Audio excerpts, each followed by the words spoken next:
Pernah nggak kalian merasa terjebak dalam perdebatan tanpa ujung antara sains dan agama? Seolah-olah kita dipaksa memilih salah satu. Apakah menjadi seorang rasionalis yang mempercayai sains atau seorang yang beriman yang hanya menerima kebenaran agama? Ini bukanlah perdebatan baru, teman-teman. Sejak abad pertengahan, pertentangan antara rasionalitas dan keimanan telah menjadi isu besar dalam pemikiran manusia. Akan tetapi, seorang filsuf muslim dari abad ke-12 telah memberikan jawaban yang luar biasa atas dilema ini. Dia adalah Ibn Rushd, atau yang dikenal di barat sebagai Averroes. Ibn Rushd ini bukan hanya seorang filosof ya, tetapi juga seorang dokter, hakim, dan teolog yang berusaha menjembatani antara filsafat Yunani dan Islam. Di masanya, banyak ulama menolak filsafat karena dianggap bertentangan dengan ajaran agama. Akan tetapi, Ibn Rushd dengan tegas membela posisi filsafat dan akal sebagai bagian dari cara manusia memahami wahyu Tuhan. Dia berpendapat bahwa agama tidak boleh mengekang pemikiran rasional, justru harus berjalan beriringan dengannya. Kenapa? Pemikirannya itu telah membentuk dunia modern yang lebih dari yang kita sadari. Bahkan tanpa Ibn Rushd, mungkin Renaissance di Eropa tidak akan terjadi. Nah, dalam video ini, kita akan menggali lebih dalam bagaimana filsafat Ibn Rushd tetap relevan di dunia yang serba cepat ini, di mana informasi datang begitu deras, tetapi kebebasan berpikir seringkali dibatasi. Makanya mari kita telusuri bagaimana pemikiran Ibn Rushd dapat menjadi kompas bagi kehidupan kita hari ini. Ibn Rushd lahir di Cordoba, Spanyol pada tahun 1126 Masehi, di masa keemasan Islam di Andalusia. Dia tumbuh dalam lingkungan keluarga cendekiawan. Ayah dan kakeknya itu adalah hakim besar, sehingga sejak kecil dia itu sudah akrab dengan hukum Islam dan ilmu pengetahuan. Akan tetapi, berbeda dengan kebanyakan ulama pada zamannya, Ibn Rushd memilih jalan yang lebih luas. Dia mempelajari filsafat Yunani, terutama karya Aristoteles, yang kemudian dia komentari dan kembangkan, atau dalam bahasa pesantrennya itu disyarahi lah.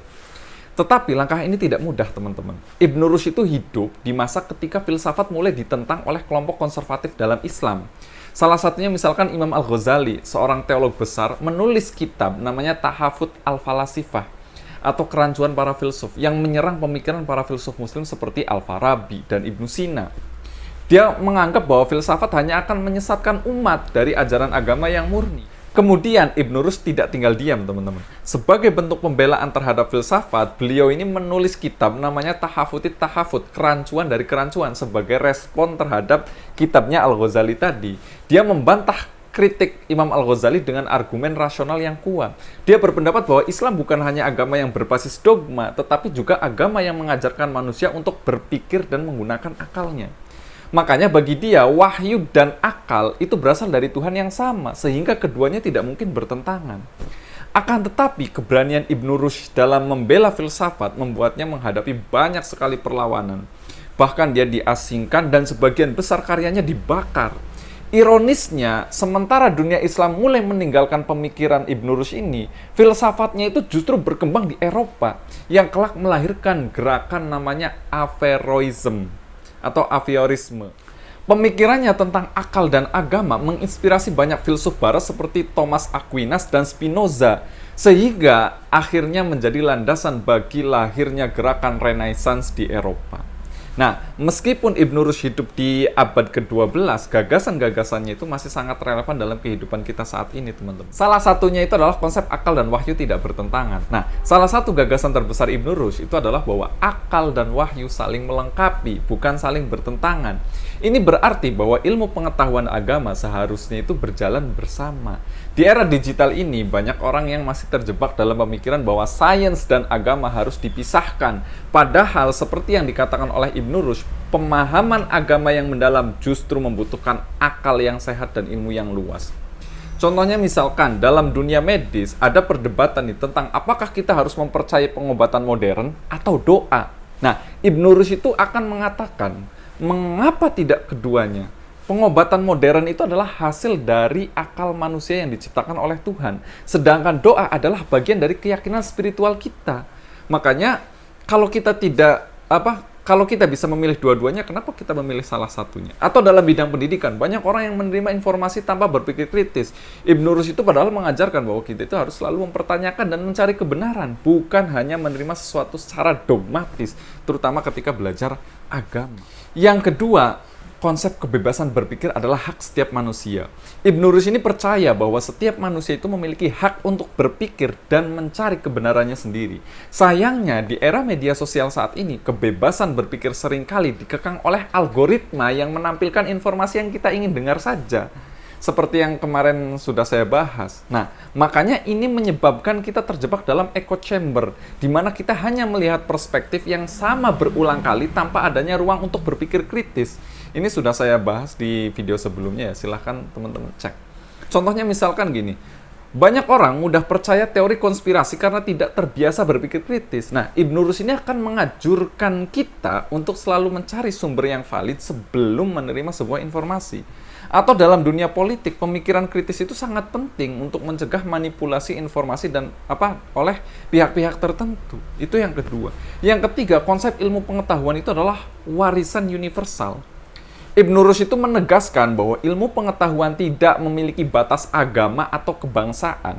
Dia mengembangkan pemikiran Yunani, menyebarkannya ke dunia Islam, yang kemudian dikembangkan kembali oleh Eropa. Ini membuktikan bahwa ilmu pengetahuan itu adalah sesuatu yang bersifat universal, bukan milik satu kelompok atau satu bangsa saja.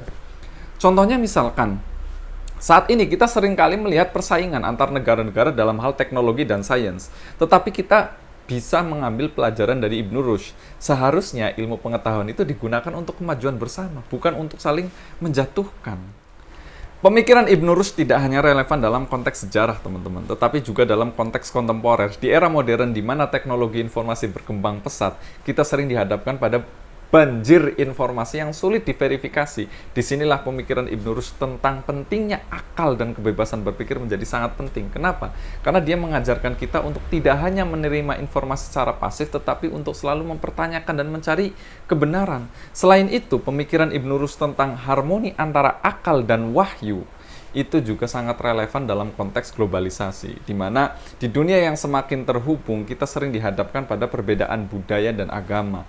Nah, pemikiran Ibnu Rushd ini bisa mengajarkan kita bahwa perbedaan ini tidak harus menjadi sumber konflik, tetapi dapat menjadi sumber kekayaan intelektual dan spiritual. Makanya, dalam konteks pendidikan, pemikiran Ibnu Rushd ini sangat menginspirasi kita untuk mengembangkan sistem pendidikan yang tidak hanya mengajarkan pengetahuan, tetapi juga mengembangkan kemampuan berpikir kritis. Ini sangat penting di era di mana informasi dapat dengan mudah dimanipulasi. Itulah sedikit pemikiran tentang Ibnu Rushd yang tidak hanya menjadi warisan sejarah, tetapi juga menjadi panduan bagi kita untuk menghadapi tantangan modern. Dia mengajarkan kita untuk selalu mencari kebenaran dan menghargai perbedaan, dan menggunakan ilmu pengetahuan untuk kemajuan bersama. Kesimpulannya apa? Ibnu Rushd adalah bukti bahwa pemikiran yang mendalam dan rasional dapat bertahan melewati zaman. Di saat dunia modern dihadapkan pada kebingungan antara sains dan agama, antara kebebasan berpikir dan dogma, filsafat memberikan jawaban yang jelas. Akal dan wahyu harus berjalan beriringan. Kebebasan berpikir adalah hak semua manusia, dan ilmu pengetahuan harus digunakan untuk kemajuan bersama. Jadi, sekarang kita harus bertanya kepada diri kita sendiri. Apakah kita sudah benar-benar berpikir kritis? Apakah kita masih terjebak dalam dogma tanpa bertanya? Mari kita terus mencari kebenaran seperti yang diajarkan oleh Ibnu Rushd.